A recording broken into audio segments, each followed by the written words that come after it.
Hey, it's the holiday season. We're approaching the end of the year. And to celebrate, I wanted to do a top 10 countdown of the top 10 episodes that we've had on this podcast of all time. And today you're going to get number seven, which is episode 19 with Joseph Bramante and Heshel Mangel. And one thing I will say about this episode is this ended up being our number one episode for quite a while until our current number one episode overtook it. So even though it is at number seven right now, it had a very long stretch at number one. So hope you enjoy it. Welcome to the Diary of an Apartment Investor podcast. I'm your host, Brian Briscoe. Very excited for today's show. This is one of our Ask the Expert episodes, and we have two amazing people on the line with us today.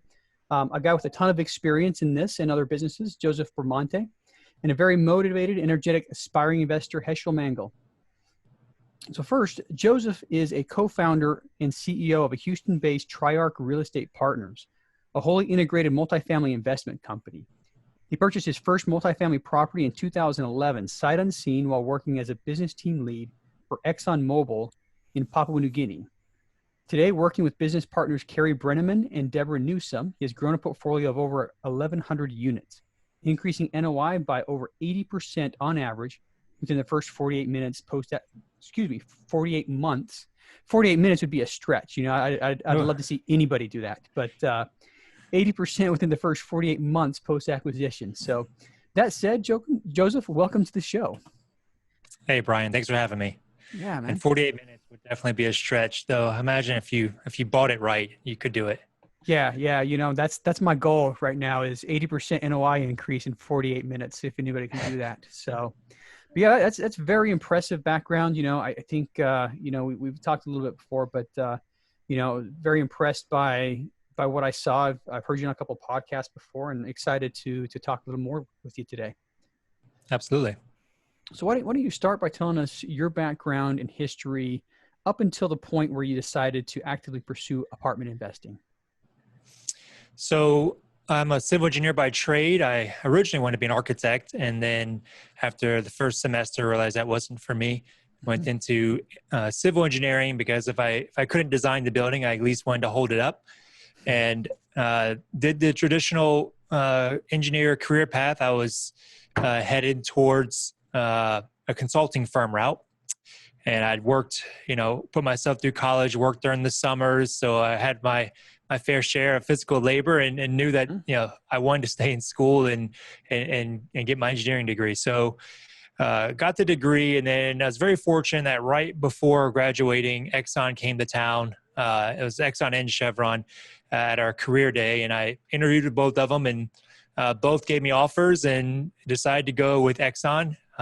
So 3 months prior to graduating, I'd made this drastic kind of fork in the road, drastic turn, and went from a consulting engineer route to a, ownership project management route. And one of the big reasons for that was when I was interning at these consulting firms, it was frustrating that you would do the work, you would design this structure, whatever it was, and then 3-4 months later, they'd send you some pictures back of it actually installed, but you never actually got to go to the job site. You were just like a guy behind a desk.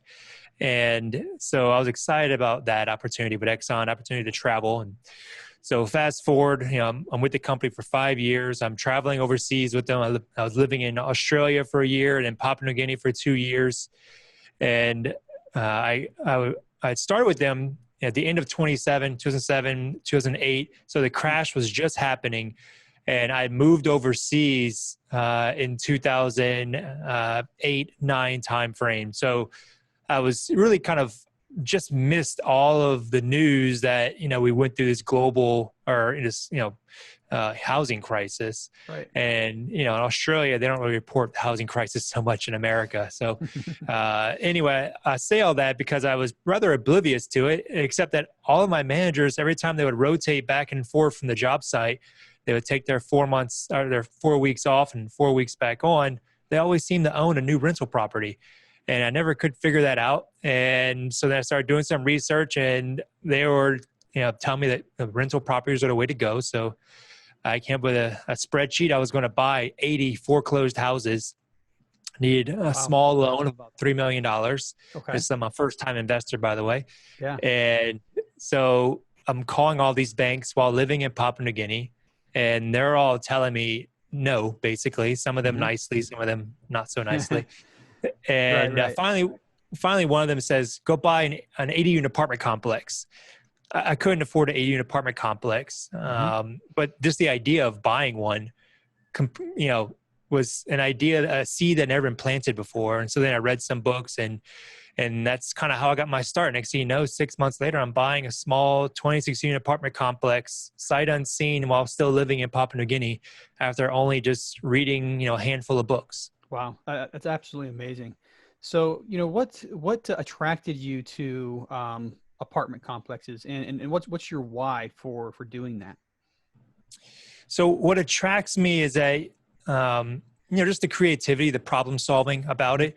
Every property is unique, and I hate doing the same thing over and over and over again, which is why I don't do property management. It would drive me crazy. But the asset management side of things, the acquisition side, going into all new deals, trying to solve the puzzle of, okay, what do I need to do to make this property work?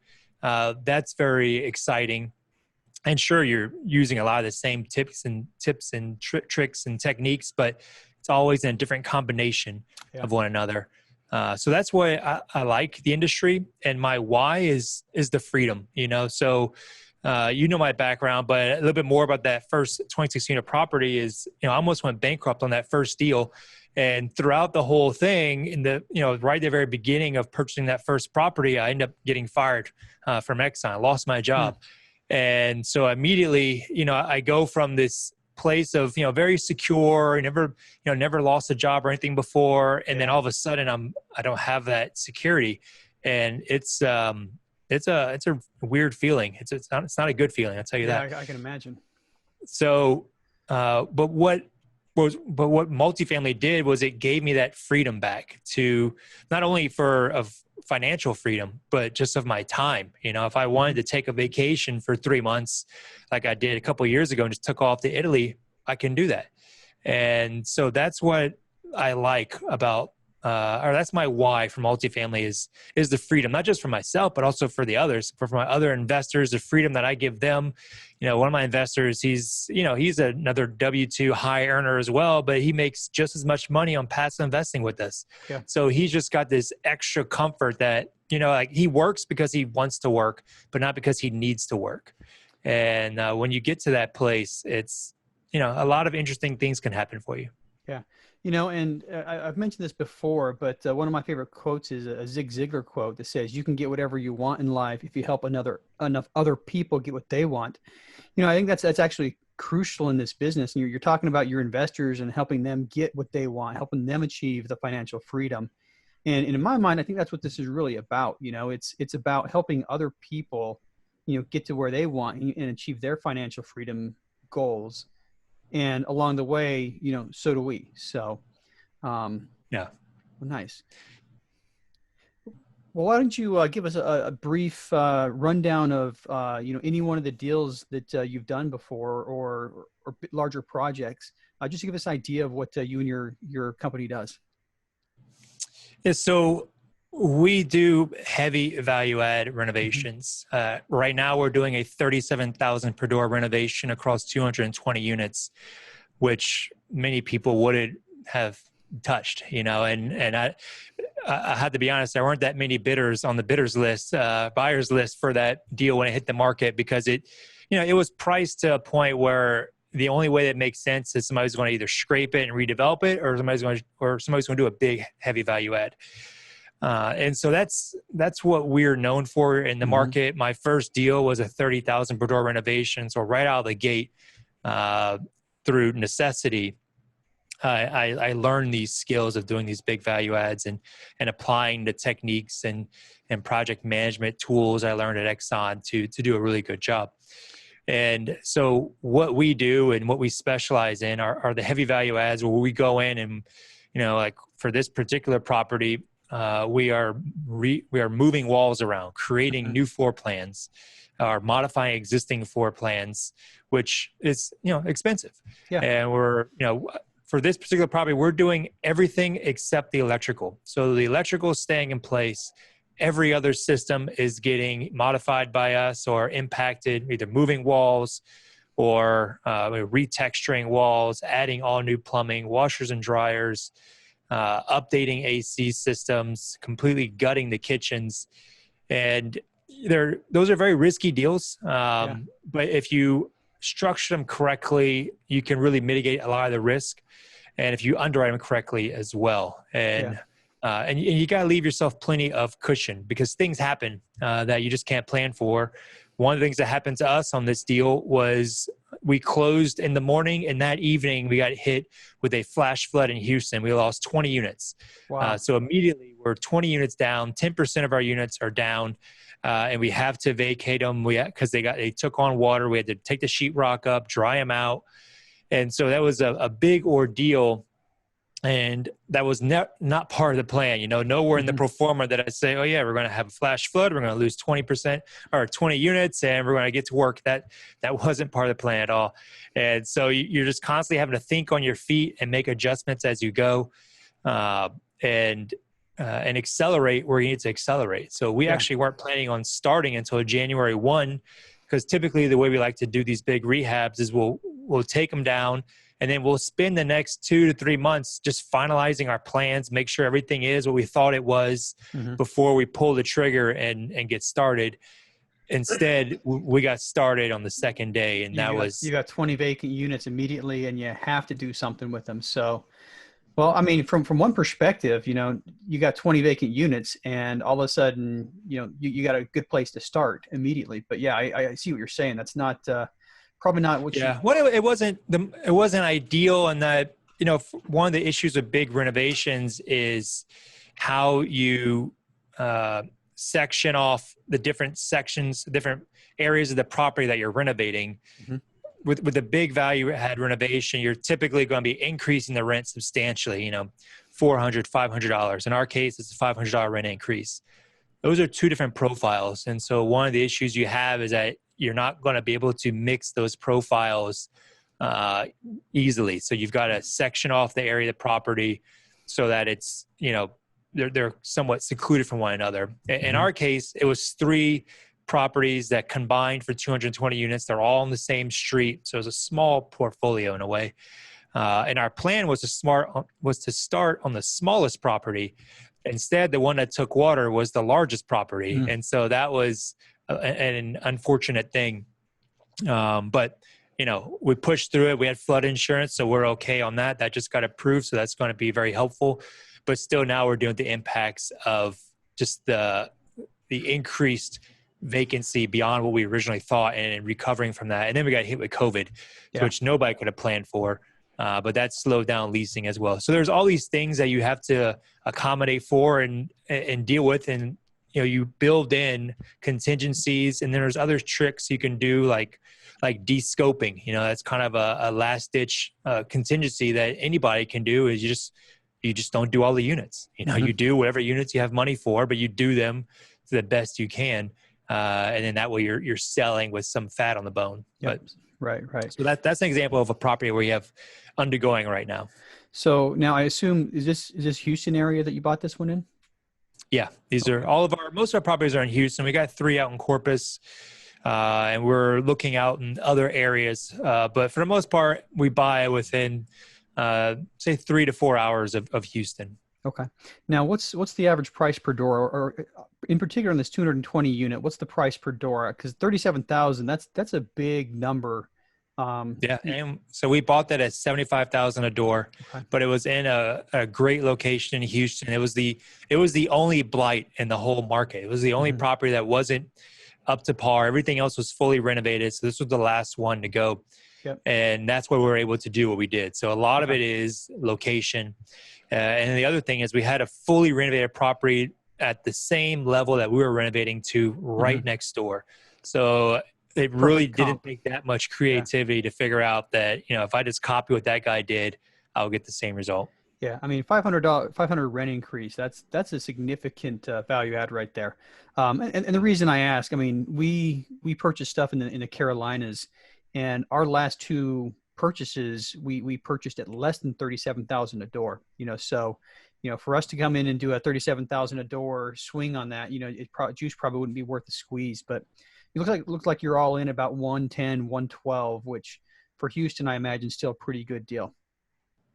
So Yeah, no, it is. And that's a long-term hold for us. We plan on recapping the deal so the investors will leave and we'll bring in some new investors and we'll hold it for another 10 years or so. But that's, we are long-term holders. And so we know that, we already know who the next buyer is. It's us. It's just finding the next equity to replace them. So as long as we feel comfortable holding the deal for, a long period of time, then we'll go ahead and do a big renovation like that. But there is deals we've looked at, recently. We've looked at fully renovated deals that, you've got to be careful with the level of renovation they do and just the properties will just age out.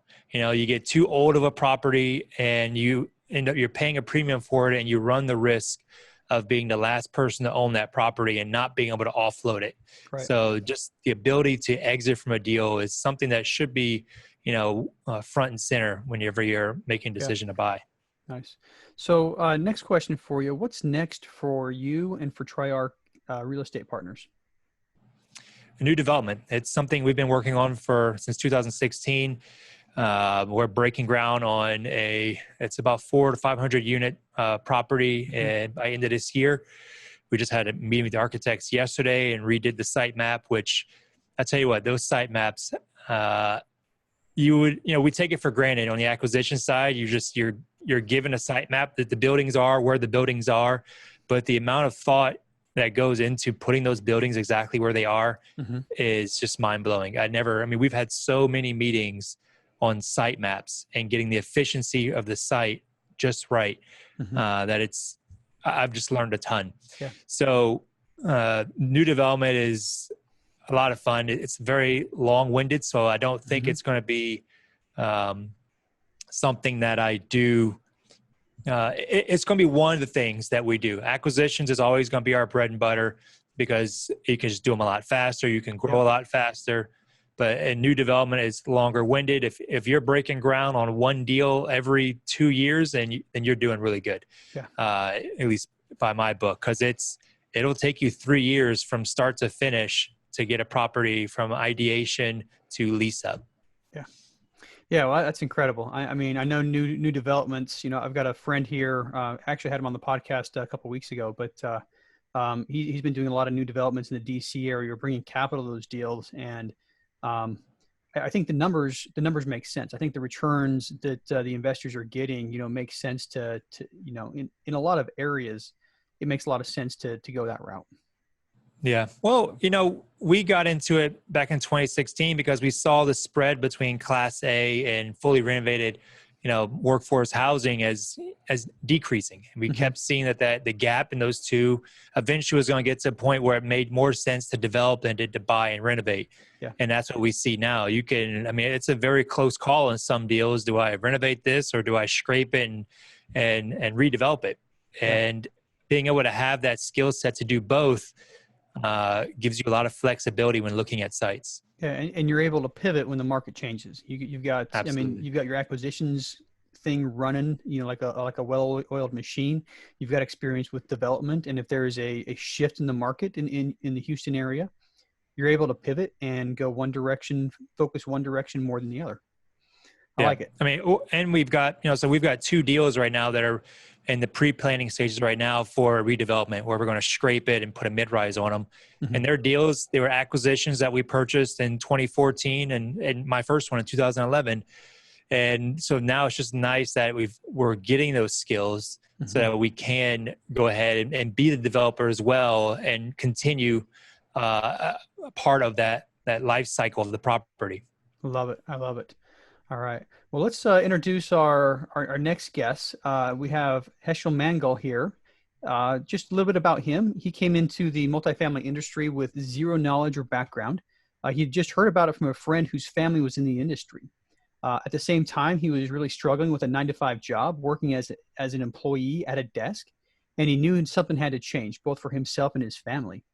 He moved back to his hometown of Cincinnati, and within 12 months was owner and manager of 52 units with 2 full-time staff members, all in the affordable housing space, working. And he He works with local social services to ensure safe, secure, and affordable housing for the residents at his property. So that said, welcome to the show.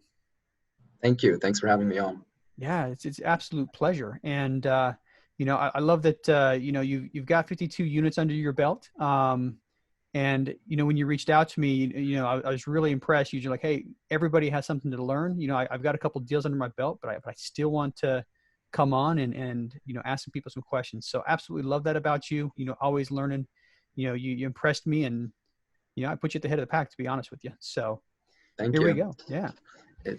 So why don't you give us a little bit about your background and history up until you decided to pursue apartment investing?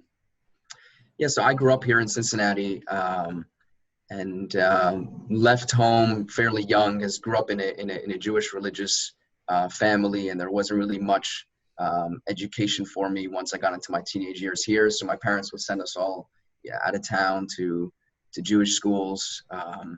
So kind of was pretty much out of town since I was about 12 years old. Mm-hmm. Landed up back in New York, where I spent some time and got married and settled over there in New York City. Was a teacher for a couple years, teaching in local schools, and then pivoted a bit and started working in a company that did online sales, a lot of the Amazon, eBay, Walmart type of products. Was there for about a year and just wasn't really working out for me. Mm-hmm. Just the type of lifestyle that it was, and the drive that I had each day was getting less and less to come to work. And just happened to be talking to a friend whose family was in this business of real estate, and really at that time I had absolutely no idea what the industry was all about. Had no familiarity or background from myself, my education, or anyone in my family that was in the industry. So you could just kind of open my eyes a bit to the possibilities and the type of lifestyle that's available and what you can create for your family down the line Mm-hmm. through the real estate industry. And at that point I was hooked, and I just did whatever I could to, learn as much as I can about the industry.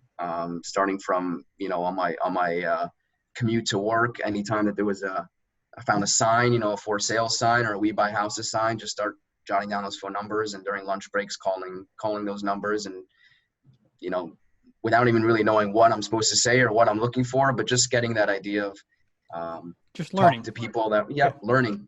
And from there, reading books and listening to podcasts and getting on forums and just talking to people and picking up as much information as I can. Mm-hmm.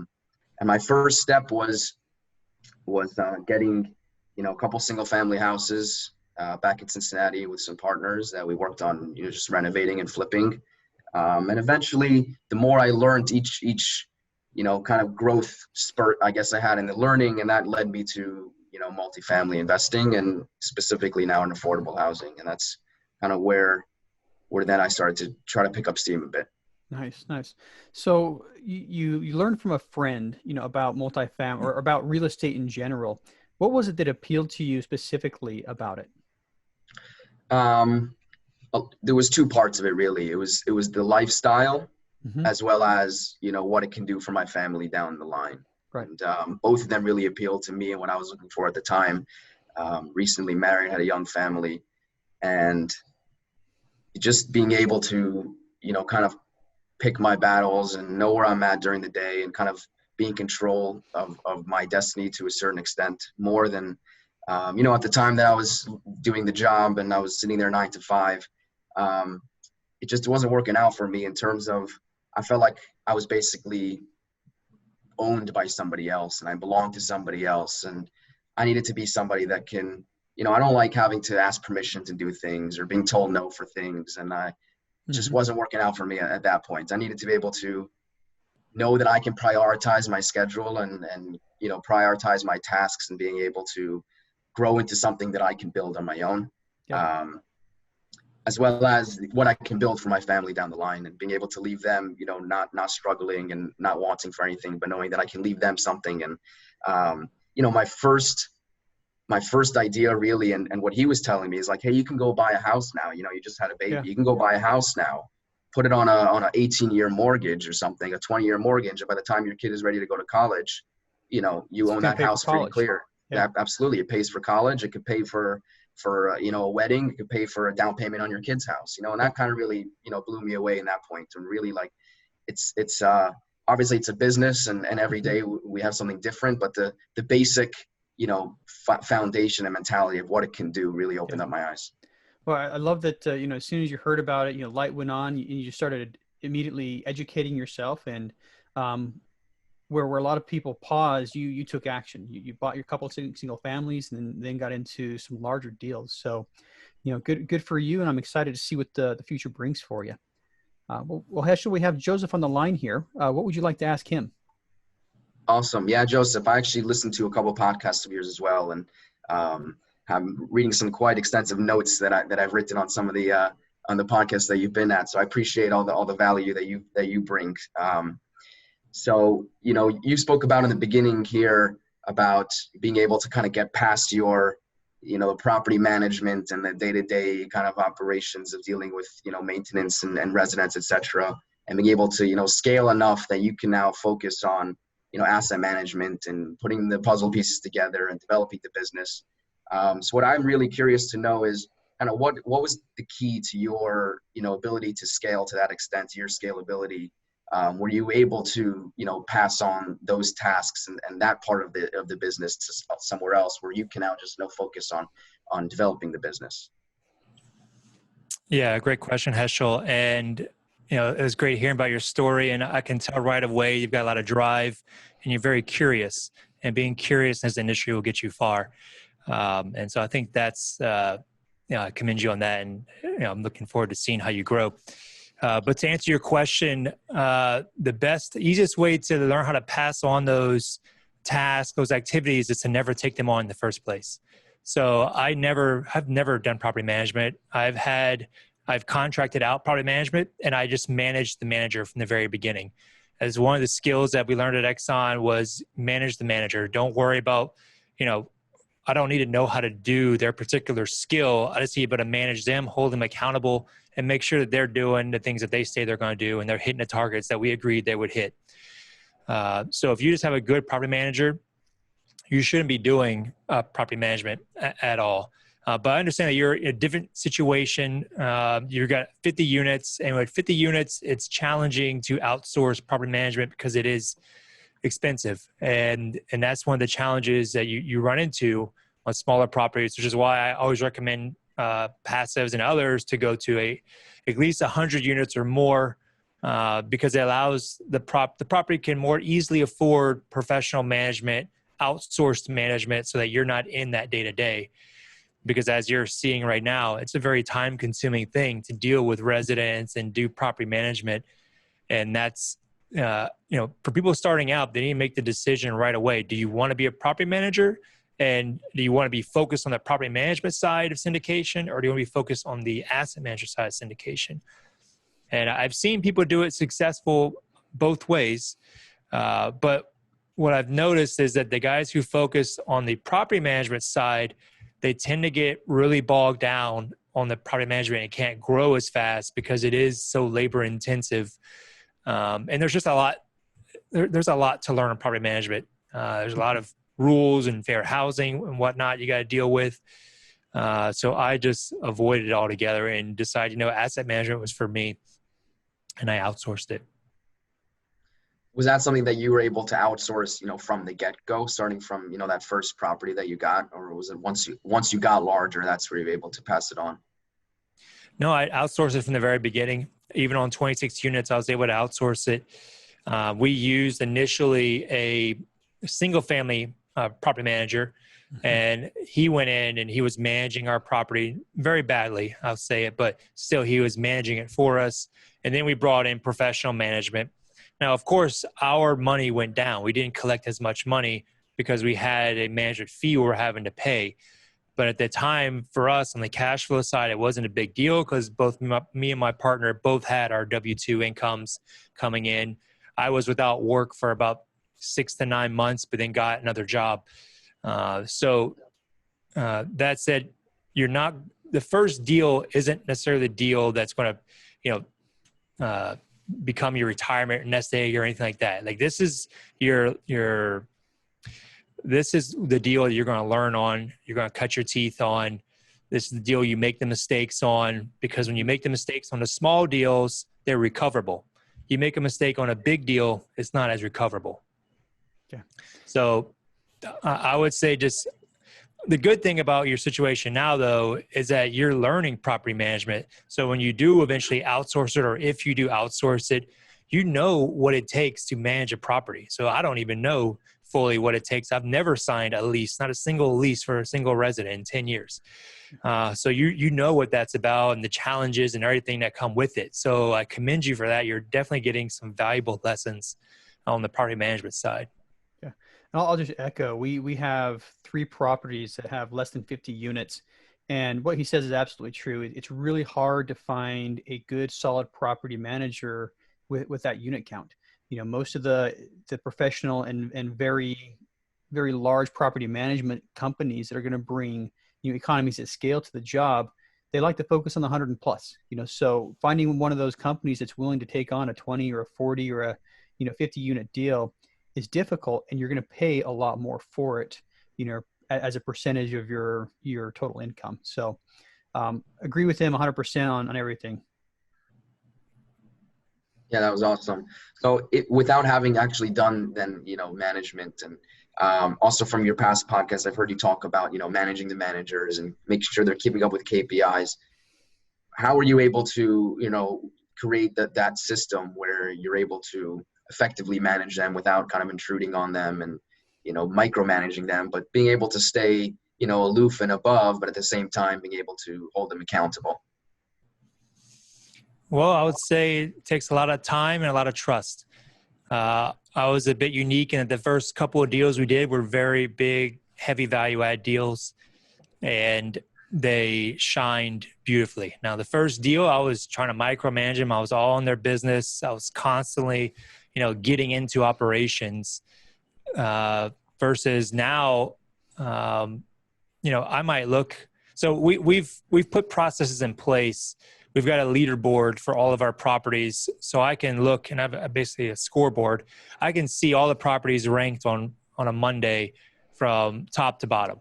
And I just focus on the guys at the bottom. And the ones who are on the top, they're already meeting our KPIs, are doing well. They're doing what they're supposed to do. I can see the ones at the bottom. I get a quick update on those. And what used to take me an hour, now it takes me 10 minutes. So it's a gradual process to get all those systems in place. And then you've got to have some trust in your team. And then for us, my property manager team, they're all partners in the company. So we all have a vested interest in making sure that Triarch as a whole does well. Nobody's looking out for themselves. It's all looking out for Triarch. So you're bringing the other, third-party management companies in as partners in your deals. So here's how that process evolved.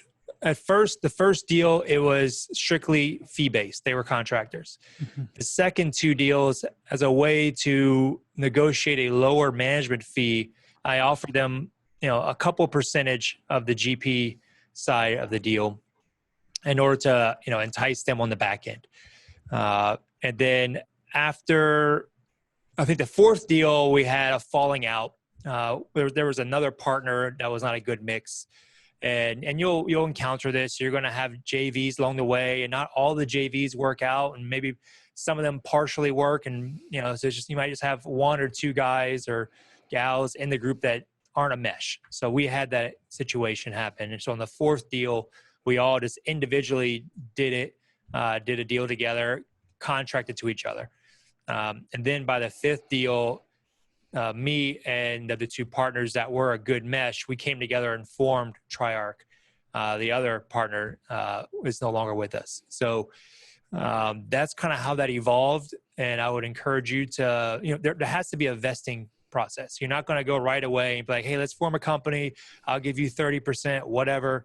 You don't know these people, and there needs to be, I believe that trust is earned. So, and it's earned through time, and it's also earned through performance, because it takes a while for you to really get to know somebody and see, how their character is, and then also to determine, how their performance is. So you want to take them through the ringer on a few deals, not just, you're going to have easy deals that any management company can perform well on. So, but where these guys really earn their stripes is on these really hard deals. Nice. What else you got, Heshel? I'm looking also at, would love to get your take on it about, now, especially that you're getting more into development and ground up general, and you're doing all these heavy value add. How do you kind of look at a piece of property and be able to, see your vision or see, where's the potential value, and, reconfiguring and redeveloping and doing all these, heavy value add programs? How do you kind of, is it just second nature, or you're born with it? Either you have the eye or you don't, or kind of how does that process work? Well, to answer the last part of the question, no, it's not second nature. No, I wasn't born with any kind of gift. I don't have an eye for that. I have an idea of what's possible, but I also surround myself with a lot of really good people who have other ideas, and together we come up with the right idea. And so I would, when you do these big value adds, it's not a one person team. I got myself, there's a GC who can tell me what's physically possible, what it's going to cost. We've got designers who do this for a living, and they'll do renderings for you. We've got other designers who do just the rendering and the landscaping for us. We've got a branding company. We've got the operations team that are telling us, okay, well, from an operational perspective, this would add value or this wouldn't add value. So there's a lot of inputs that are going into the vision of what's possible on a property. And then to address the underwriting side, though, so they're kind of done independent of each other, right? So what I just described is done after you've closed and when you're getting ready to start, knocking down walls and putting paint on walls. So it's that's when you got the whole team really, the creative input meshing together. But in the front end, it's based on a lot of experience. You've got to have a really good GC, and that's when it pays to be local. So, we all know a lot of syndicators who are buying all over the country. And what you might notice is they typically aren't doing big value adds, because when it comes to value add, a GC can make or break your deal. And if you happen to choose the wrong GC, like I did on my first deal, I chose a very expensive GC initially before we fired him and got a new one. But it's very easy to choose GCs with different price points. You might accidentally hire a single family GC who's going to have a different price point than somebody who's doing multifamily. You have them try and install some single family appliances or single family fixtures and whatnot in your multifamily unit, and you're really going to pay for it. So being local, knowing who the competitors are when it comes to the GC bidding and getting in good with them will definitely pay dividends for you if you decide to go the big, heavy value add route. And then just doing deals. So like this 37,000 per door renovation we're doing, we've never done anything this big, but we've done the individual scopes on other projects before. So it was just a combination of all those scopes together. We had benchmarks from other projects, which is something that you need to start doing now. Is even as you're just underwriting, you might not even close on a deal, but you'll walk the property with the GC and he'll give you a general bid of what it's going to cost. You should hold on to that number. Hold on to those GC bids you get, because that gives you an insight as far as what it costs. So that when you're doing your underwriting, you can know without even asking the GC, based on what previous conversations and what kind of metrics you've come up with, of roughly what it's going to cost you. And then you can decide to walk it with the GC or not afterwards to get a better picture of what it's going to cost. And then just make sure you're leaving yourself contingency, and you've kind of got, for us, we've got our primary scope and our kind of nice to have scope, our secondary scope. So you've got that primary things you have to get done. And then you've got that, a couple items that are, if you run out of money, you're just going to cut those. So really there's secondary contingency, if you want to look at it that way. They're not necessary for the project for you to get your returns, but they're just nice to have. They're pretty things, etc. So you got to build in some of those. And then, as I mentioned, the contingency. For us, when we first underwrite a deal, we go with a higher contingency. And as usually around 20%. For a big value add, I'm going to put a 20% contingency on initial pro formas. Until we get closer to closing, we've walked all the units. We got a hard bid from the GC, and then we'll reduce it down to 12, 15%, maybe a little bit lower. But you're always going to have some contingency component to kind of give you that buffer for when things don't go as planned, and also just to give you the flexibility. You might go in thinking, like in our case, this $37,000 per door renovation, we went in thinking one thing. And then after all of us and the designers and the creative team, we all spoke, we decided, let's try and do this other thing. And so we had to do a change order, ended up costing us, like $1,500 more per unit, but that was already in the contingency. So we were okay. We had that additional flexibility. So you do your best to try and, build in everything you can possibly think of on that initial scope. But if you forget something, that's okay. That's what the contingency line is for. Yeah. And then sometimes they just don't work, so don't try and force it. If you're trying and you're doing everything you can, and some deals just don't work. And that's the trick. Sometimes, brokers always use this value add term on deals as a kind of, I don't know, as a lure to people, thinking that there is some solution to it if you just renovate it to a high enough degree. And that's not always the case. Sometimes there is no renovation you can do to a property. It's just the property is what the property is. And we've certainly come across deals like that. And trust me, from a engineering perspective, from a developer perspective, you love to go in and do these big value adds because they're fun. But you've also just got to restrain yourself and know that not every deal is going to be a value add deal, even if the broker says value add. Yeah, I think every OM I've seen from brokers in the last 2 years has said value add on it. It doesn't matter. They're trying to get everybody just to open up, click the email, open it up, and make a phone call. Well, we're about out of time here. So I'll say thanks to both of you guys for coming on the show. So one more question for each of you. And Joseph, you go first. How can people get in touch with you? So people can get in touch with me via email, just info@triarchrep.com, or they can go to our website. We just finished updating it. It's www.triarcrep.com. And then I'm always pretty active on LinkedIn. So reach out, connect with me, and let me know you heard me on this podcast. I'd love to get in touch with you. Perfect. And that's, I'll make sure that's in the show notes. And incidentally, LinkedIn is where we met. Actually, I met Heshel on LinkedIn as well. So that's a great place to find people in this business. All right, Heshel, same question for you. How can our listeners get in touch with you? Yeah. So firstly, I just want to thank you both, Brian, for bringing me on and facilitating, and Joseph for the value and taking my questions. You can find me on LinkedIn. That's, I try to be active on there as much as I can. So just my name on LinkedIn. All right, there you go. Now, Joseph, thanks for coming on. You have a bold strategy with the heavy value adds, and it's worked very well for you. It's something that not a lot of people, like to do. They don't like to deal with a lot of hair on it. I also love the systems you've got set up to streamline the asset management. And Heshel, I really enjoyed your hunger for knowledge and also how you quickly put it into action. I think you do a lot of, you speak little and do a lot, which is, something that I highly prize. So thanks again to both of you for being on the show today. You guys brought a ton of value, and I wish you guys the best of luck. Thank you. Thank you.